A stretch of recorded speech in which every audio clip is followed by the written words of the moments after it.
moderated by Ashok Malik, partner and chair of India Practice, the Asia Group, India.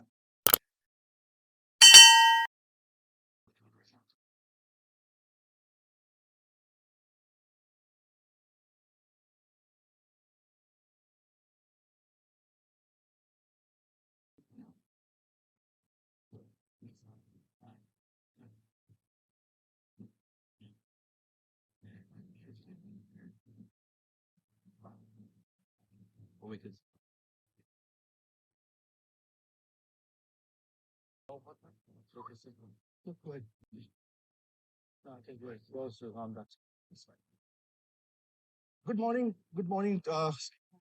As the sort of business end of the Rice Center dialogue begins, we have a blockbuster panel, 4 ministers and former ministers, one leading scholar from the Middle East. Let me begin with Carl Bildt, the person to my far right. Carl, in 2023, at this time, Europeans were berating the global South for not upholding European values in Ukraine.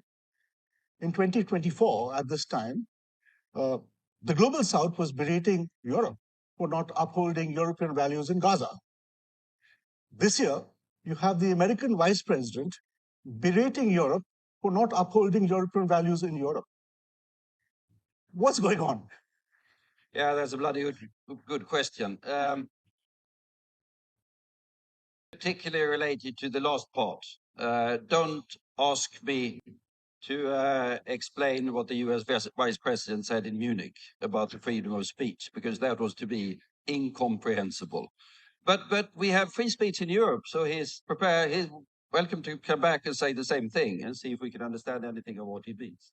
But the first 2 questions are, or part of the question, somewhat more relevant.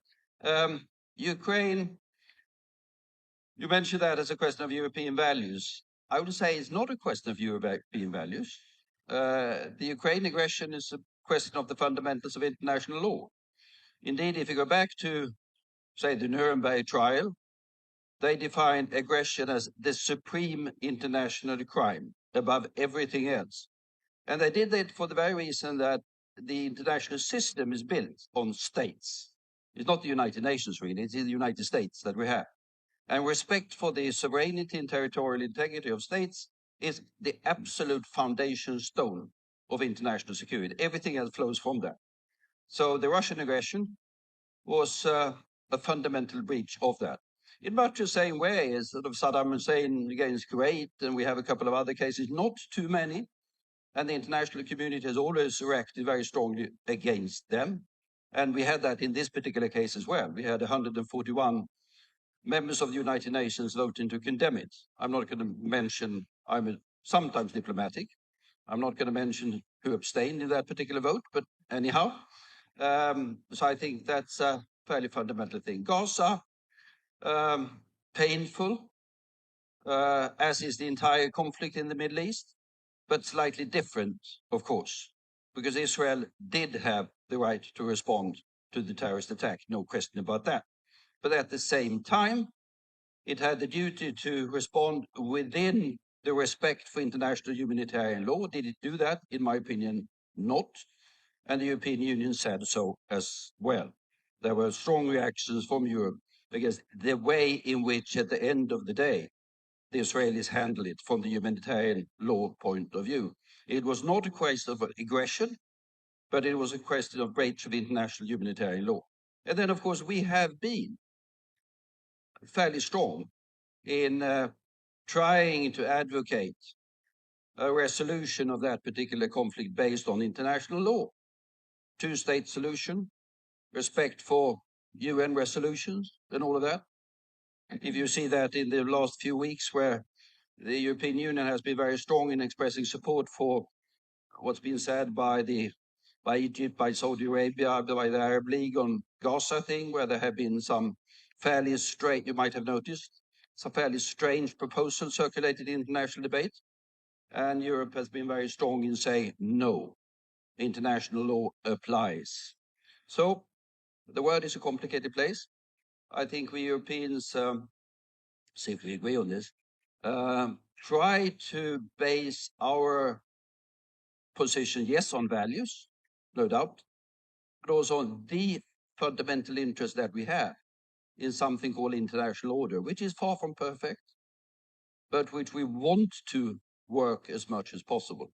And I think our strong reaction to the Russian aggression against Ukraine comes into that, but also the position that we've taken on the resolution of the conflict in the Middle East whenever that. And then I diplomatically leave the US Vice President aside. Thank you. I'm sure others will have a lot to say on that.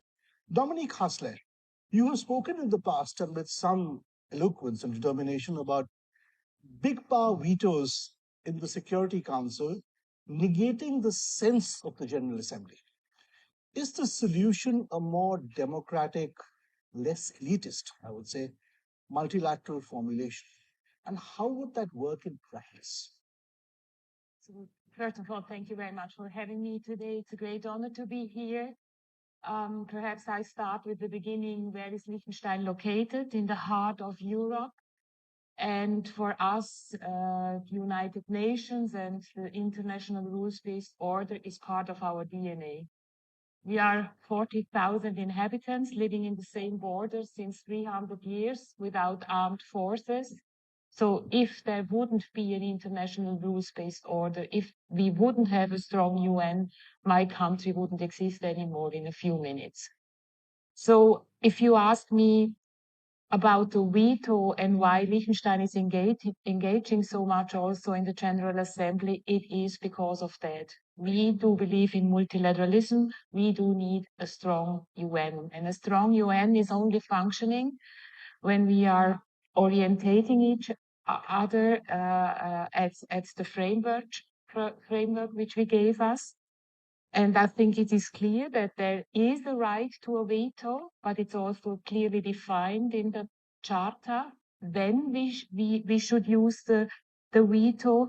And the problem is really that it's often not used that way, how it is described and how it could be used. And we as Liechtenstein, with our veto initiative, we try just to bring in, we want to not negating the sense of veto, but we just want to say if there is a veto upholded and the Security Council is not working and functioning because of that and is blocked, then we want to hand over the responsibility to the General Assembly. And this is why we brought in the veto initiative. It is also because we always said that if we want to have a strong UN, we have to reform the UN. And that was a first step. It won't be the last one. But I think if the Security Council is not able to act, it is an important step, at least on that was shared by consensus from all United Nations members, that at least then the veto is not the last word. That's also about diplomacy, that at least then we have the General Assembly acting. Well, I expect your words will resonate with many in the room. Juraj Plana, this is a global debate we're having here, but intrinsically at its heart, it's actually a very European debate. Is the stress test of sovereignty and integrity in some senses an argument about the European project? But how Brussels, if I may, implicates, say, Bratislava? Thank you. Thank you very much for a kind invitation to attend this event again. It's my second time I am here, and it's confirming of importance Slovakia attaches to the relation with India and this region. And I think you have chosen very topical issue for our discussion. While it may sound theoretical, it goes to the core of many of our problems in today's international effort. But when it comes to the question you raised, yes, absolutely, but this is nothing new in the history of European Union, which is about the sharing the sovereignty in between the member states and the sense with and through the member states of European Union and the common EU institutions. Big or small members equal share their respective sovereignty in the name of European project. The EU is not going to be United States of Europe for number of reasons, but especially the diversity of the political system of its members. Since in the area of vital national interest, but especially in the foreign policy and the trade, decisions are taken by the consensus. All members equally have a possibility to so shape and block any discussion that could harm their interests if necessary.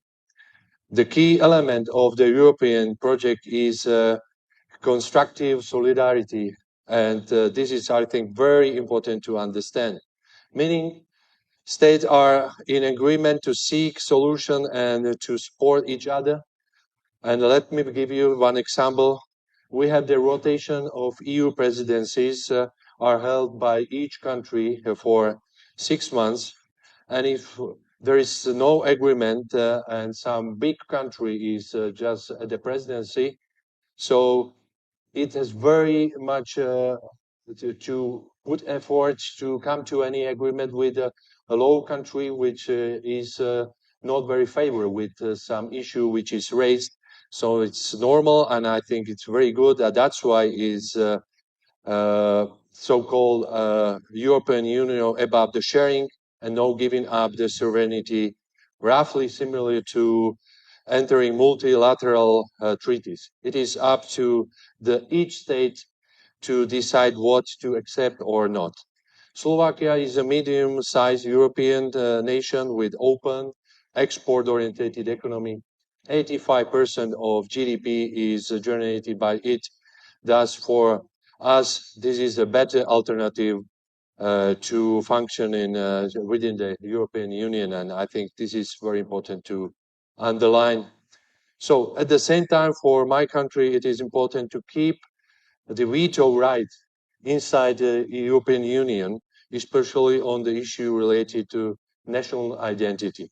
The current balance between the national and Euro competencies is defined by the existing treaty framework, particularly the Lisbon Treaty of 2009. We fully respect that, and we see no reason to reopen the treaty now. So I think this is a whole picture about how we are behave within the European Union. And I would like to add something to our fellow panelists, that adherence on international law is the fundamental key for such a size company, a country like Slovakia is, or Sweden or others, and Liechtenstein, because otherwise, if this erosion of international law continues, so there will be disorder, and we have to come back and to start a debate, a serious debate about the reform of UN and Security Council as well. Thank you. Thank you. I'll pick up on that word disorder with my next question. S. Jaishankar, a few days ago, you gave an interview to the Financial Times where you said, and I quote, "If we don't have an order, then you are looking at a very anarchic world, very Hobbesian." But you also said, and this was the headline of the article, in fact, "The virtues of the old order, of the old world order, are exaggerated." Why are they exaggerated? Well, first of all, good to be with all of you and with all of you too. Look, I think we do need an international order, just like we need a domestic order. So if you need a society in a country, you need an international version of that. And it's not just big countries who will benefit if there is no order. I would argue that any country which will take risks, which will have extreme positions, which would, test the system, will actually use disorder to its advantage. I mean, we've seen in our own neighborhood, you don't have to be a big country to be a risky country. I have some smaller neighbors who have done a pretty good job at that. So, first of all, I think we should all, understand the importance of an order. Now, the old order, it was an order. It was a product of its times. But why I felt that its virtues were exaggerated was, I think the rule maker and the rule taker had somewhat different perspectives, because I also said in the same interview, if you were at the receiving end of some of those rules or the application of those rules, we had issues. And let me give you 2 or 3 practical examples. If you capriciously, if it suits your interest, somebody is good, not good, well, I'll make up my mind how they're going to do. And you apply that order to the same country on the same issues differently. Take Afghanistan. Okay. So the same Afghanistan, the same Taliban, which was an outlier, was welcomed in the Doha process, was welcomed in Oslo. Apparently, at that time, people were okay with it. Today, again, we are going back saying, Taliban is doing all these not so good things.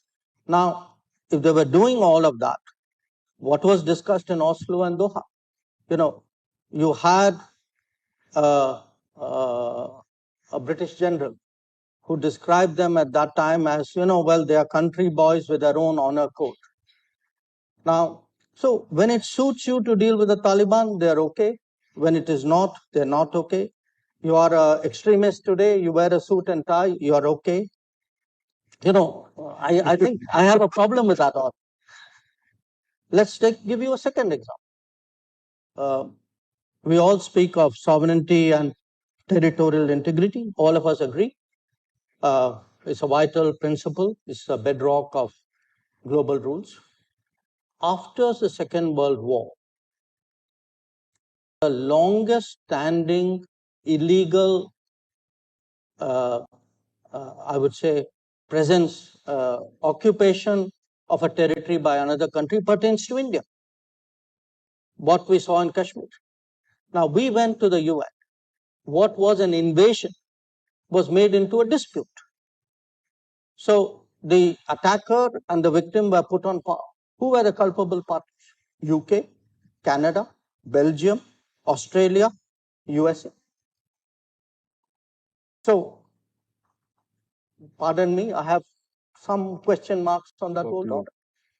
Now, I can give you many more. We speak today of political interference. When the West goes out into other countries, it's apparently in pursuance of democratic freedoms.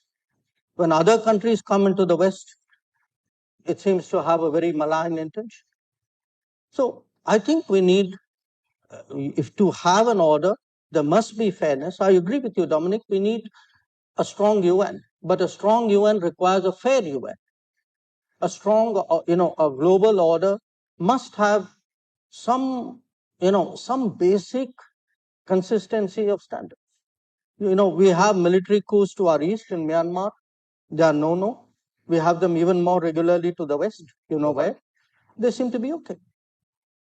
So I think it's important to audit the working of the world for the last 8 decades and be honest about it, and to understand today that the balances, the shareholdings in the world have changed. We need a different conversation.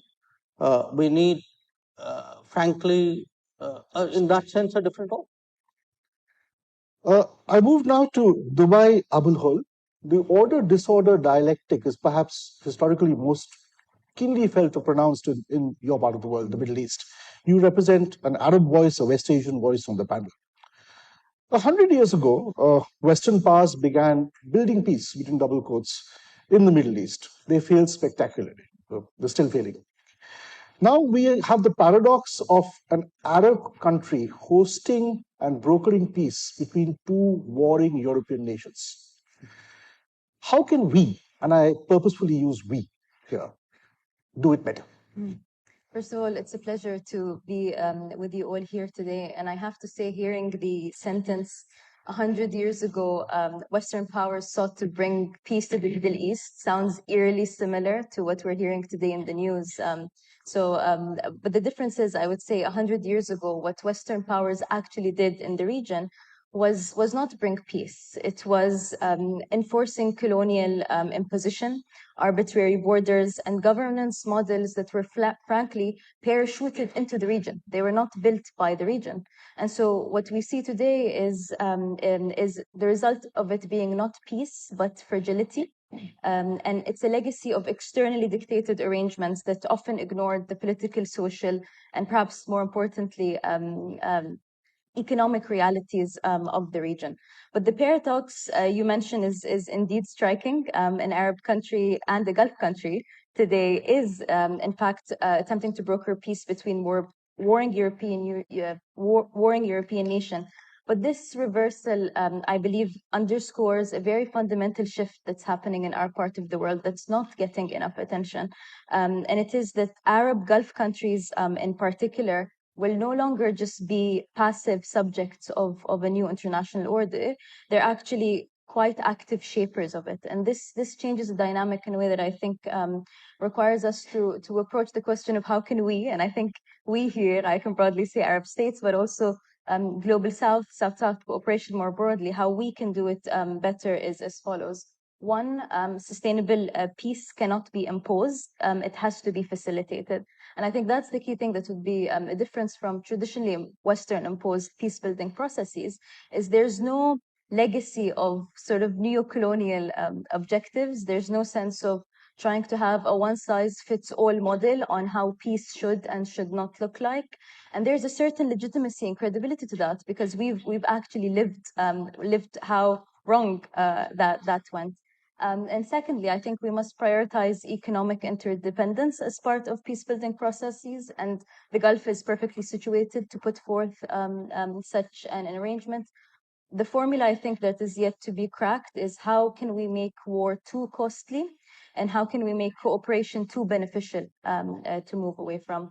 And thirdly, we must embrace multi-alignment as a strategy rather than a liability.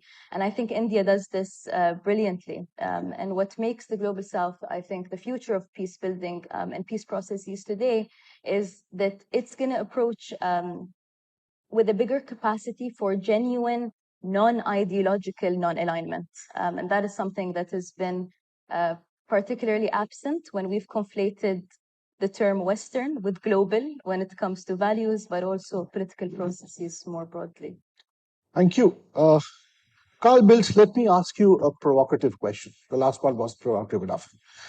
Since the end of the Cold War, there has been a widespread belief in Europe and elsewhere that the era of map making and political cartography is behind us. It's over.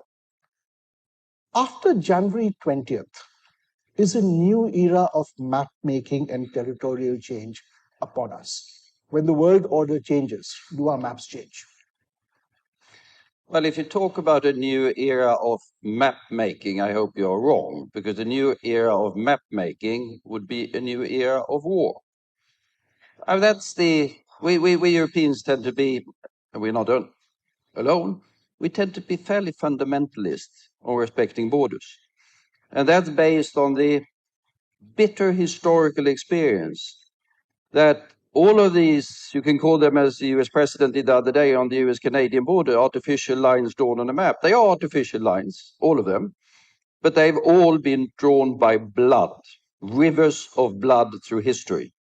And if you start to mess with borders, the only thing that is certain is that blood will start to flow again. You can do peaceful changes. Czechoslovakia was divided into the Slovak Republic and the Czech Republic in perfect, peaceful, harmonious divorce. Those things happen.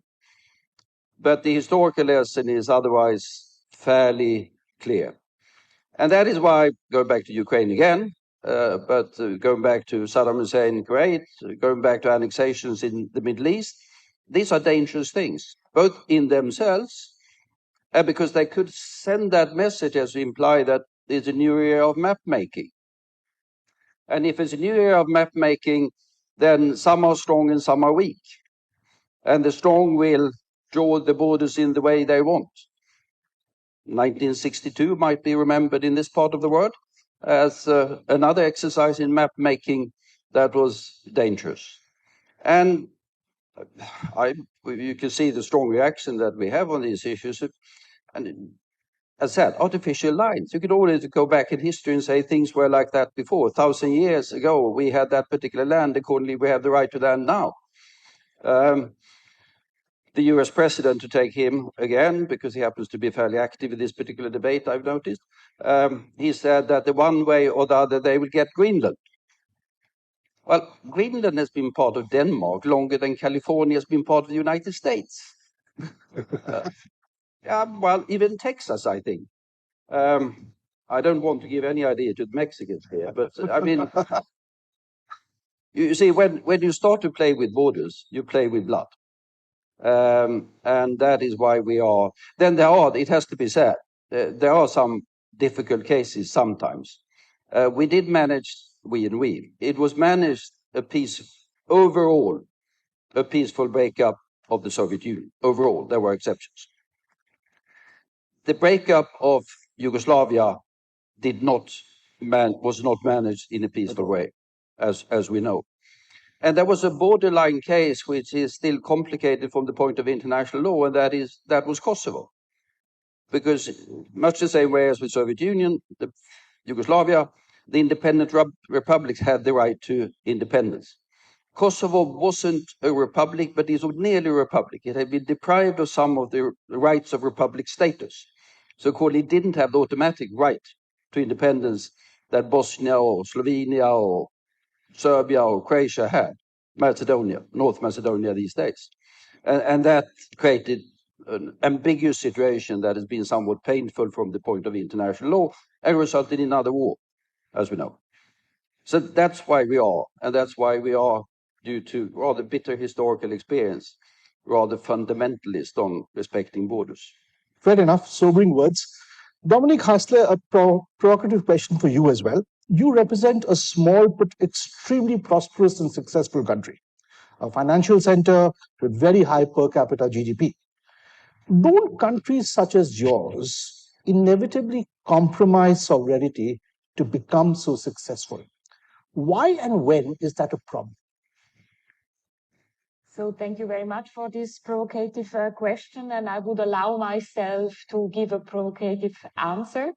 I would say it's the complete opposite. We in Liechtenstein always regarded cooperation and integration as a safeguard and a means of shaping our sovereignty.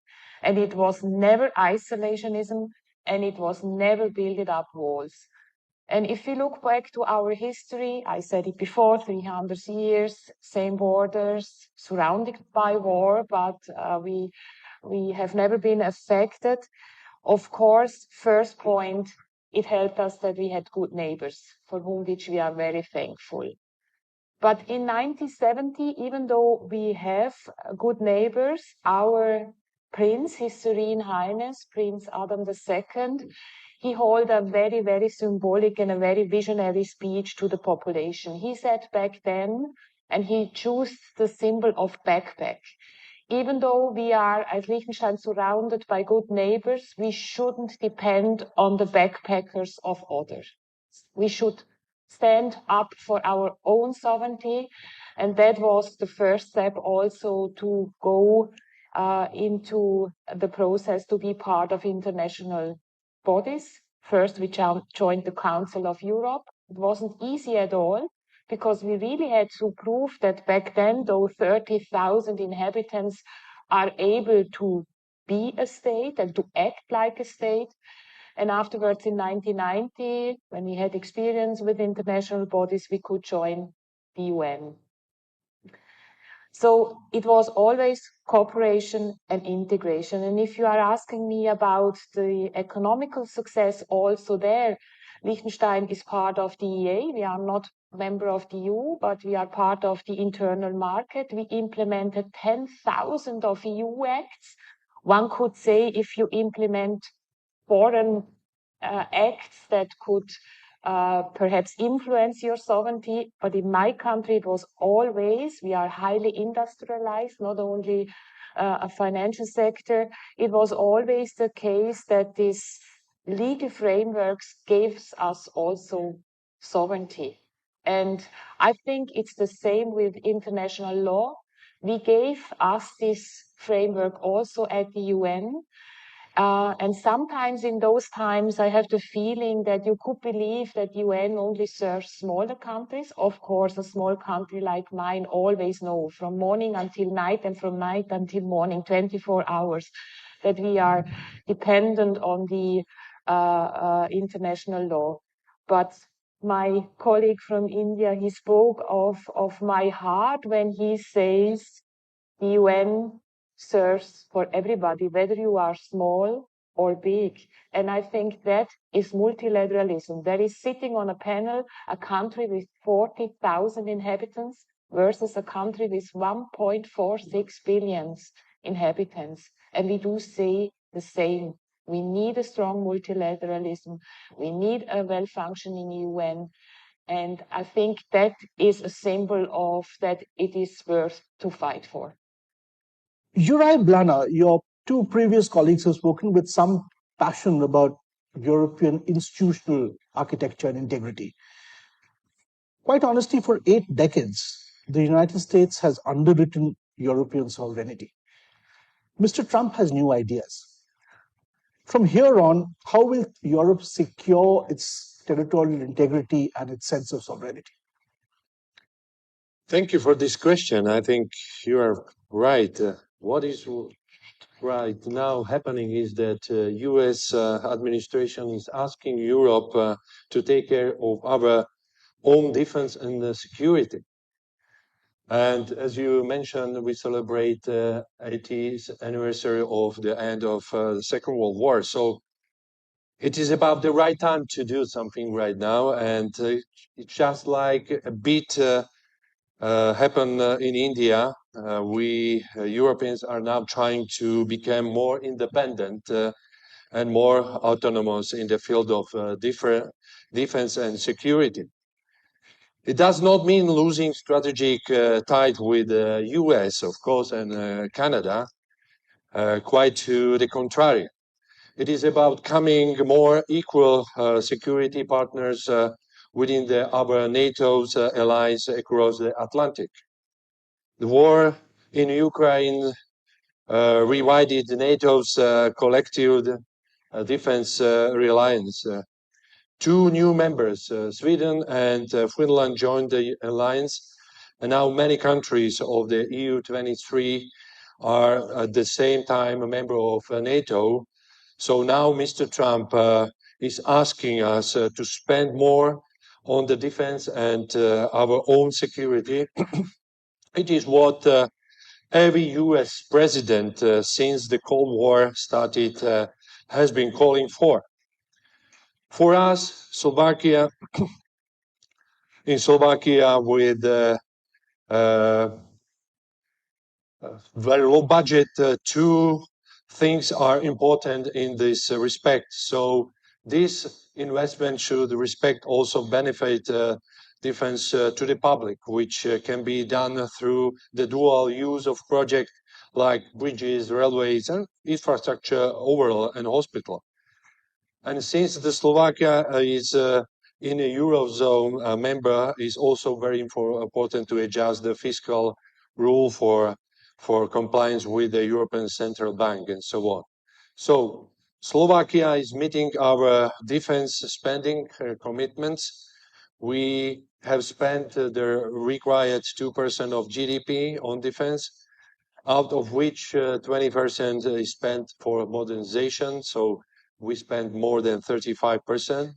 And in the condition about the MET, we are ready to commit to even more. But of course, there is a debate. Europe is going to be alone without the US? No, we have to cooperate within the NATO and try to introduce a new strategy, how the Europeans will be managing own defense and security system. That's very clear. And I think Slovakia is ready to contribute into this debate. Thank you. S. Jaishankar, we've heard 3 different but equally honest expositions of the European idea. When it comes to India, it's often said that, or sometimes said that, India can see all three sides of a bipolar debate. Now, this is a tribute to our dexterity, yes, but is it also a failing? We seem to straddle many boats. G7, as well as the Global South, Quad, as well as BRICS. We don't take a clear position one way or the other on the Ukraine-Russia war. In all this, what is the authentic Indian position? If I could put it so as a fellow citizen, who are we? Who are we? I would say maybe there are 3-4 dimensions which are important to understand India. First of all, the Global South, the decolonization, because it is impossible to appreciate India's global positions without being cognizant of the colonial history. Because when you have lost your independence and struggle to recover it, there is a whole mindset which comes with it. So I would say very definitely Global South is one. 2, democratic.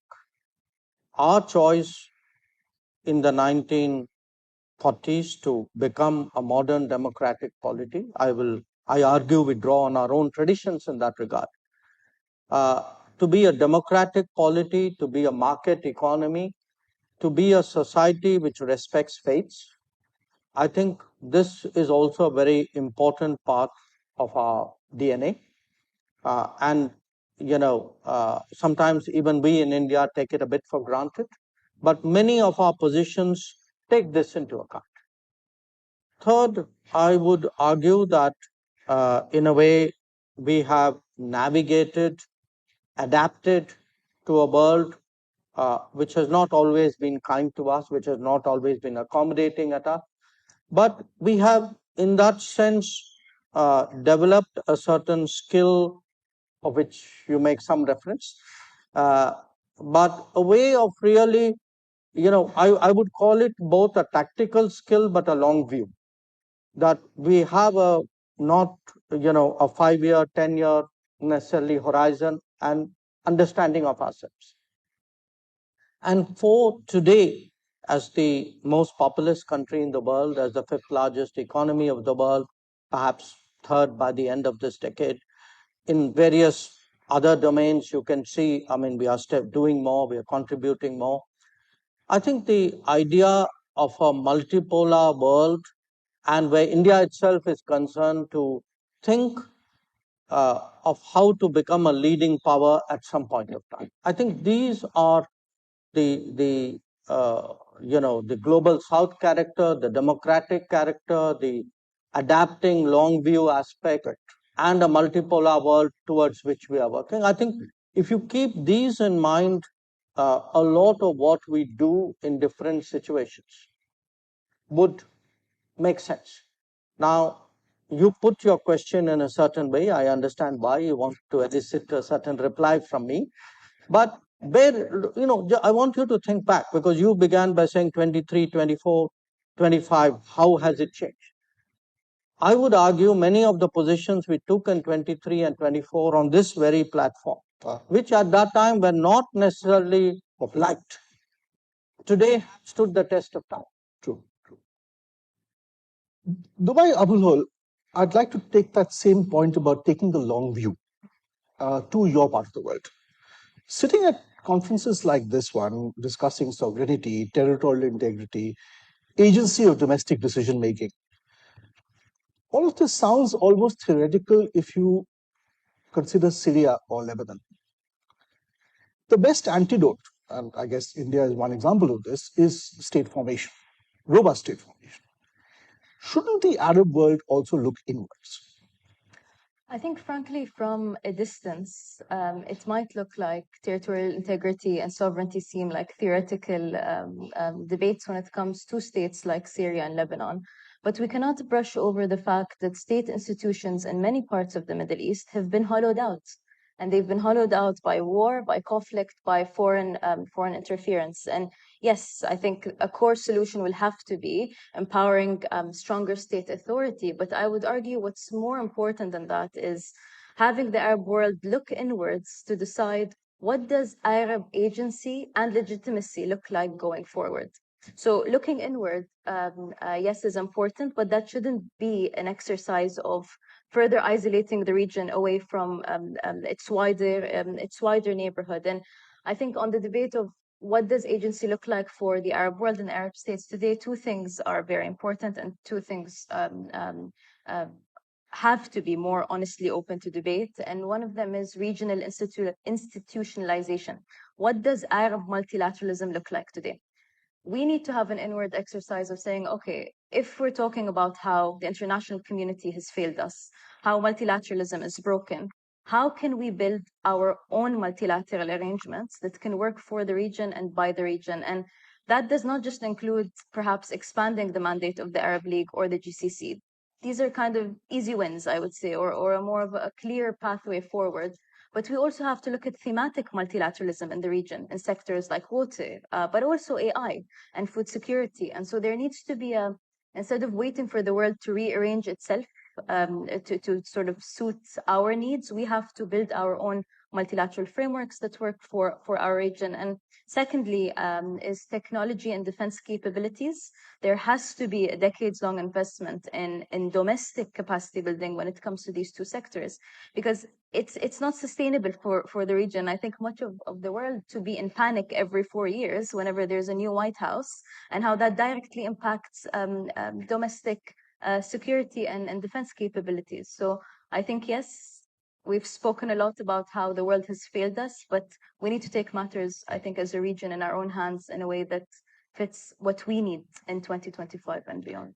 That's a good way to move to audience questions. We have less than 5 minutes, so we'll have time for maybe 1 or 2 questions, and then the panel will close with quick closing remarks. I'll move first to the young fellows. If anyone has a question there, identify yourself with your name and institutional affiliation and ask a simple, focused question, please. Go ahead. Hello, good morning. This is Meena from Malaysia. Minister Jaishankar, you mentioned India's role in the global south. Do you think India has any appetite to be a normative power in the region? Thank you. Normative power. We'll take a couple of more questions. If there are mics on both sides, if you can walk to the mic.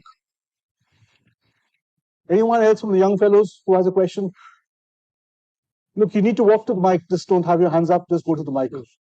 Yes, go ahead. Thank you, Your Excellencies. My name is Australia. My question relates to artificial intelligence and the apparent accelerated track that it's on. So my question to you is, do you see, on balance, AI being a net negative or a net positive for defending national sovereignty? If you see opportunities, how do we capitalize on them? If you see risks, how do we manage them? Thank you. That's to the entire panel or only one person? Whoever may wish to answer. Whoever may start. And one more question, someone there. Yes, go ahead, the lady. Good morning, everybody.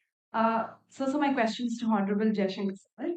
I'd like to draw your attention to the Quad, where the leadership changes have been very abrupt. We've seen Australia transition between Scott to Anthony, Japan from Shinzo Abe to Kishida, and US from Biden to Trump.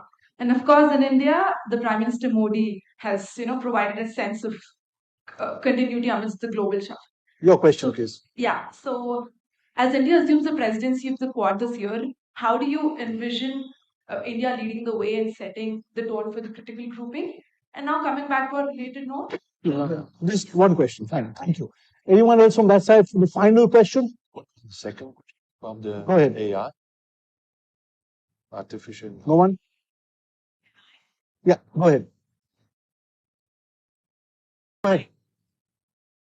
Josiane Kotayer from Town. I have to. So, hi, good morning, everyone. Thank you for the. Ma'am, just a question, please, quick. Discussion. Cyber. But also the road that you see when it comes to cyber and how we should also discuss this on a multilateral aspect because it's a known geopolitical weapon that is being already used. And it's critical that we look into this aspect too. Thank you. So we have two questions for Mr. Jaishankar, in particular, normative power and Quad, and general questions on AI, cybersecurity, which I'd request the rest of the panel to also take in their closing remarks. No, sir. We're done, sir. We're done, sir. Please. We're out of time. So I'll go quickly with starting with you, Mr. Jaishankar. Okay. The characteristics when I spoke about India, global south, democratic, market economy, the long view, I think in a way that I don't want to call it a normative power, but I think we are very representative in many ways. And as the biggest country in the world, I guess our successes or shortcomings will have an impact on everybody else, especially in the global south. On AI, I would of course consider it obviously a clear net plus. On Quad, look, the first meeting, diplomatic engagement of the incoming Trump administration on January 21 was Quad. So I think that tells you what they think of Quad and what all of us think of Quad. And on cyber, I would say the more digital we get, obviously the more important cyber gets. And like anything in life today, obviously it can be weaponized. And because it can be weaponized, it needs to be safeguarded.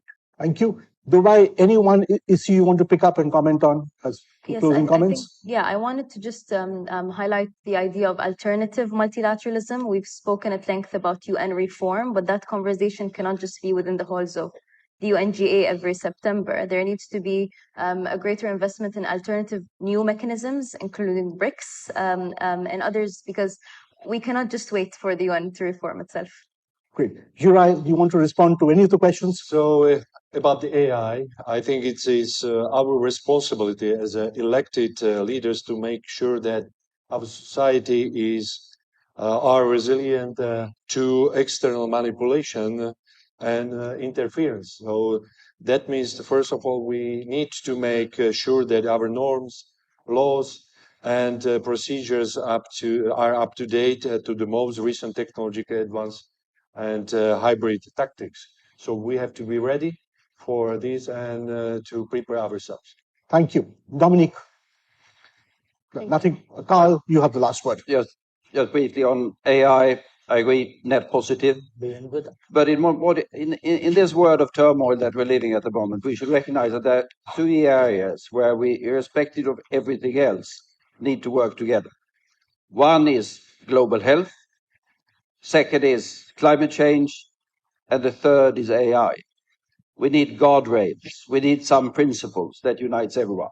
And we now have a process inside the UN. We have a G20 Hiroshima process. We have a series of AI security summits. We have a bilateral US-China dialogue, at least we had one. I don't know if it's still ongoing. And we need to bring all of this together at some point in time into some sort of guardrail framework that applies to all of us in order to be able to use all of the net positive that's going to be there. Thank you. Thank you to our panelists. Thank you for the audience. I now hand you back to the organizers who will take us into the rest of the program.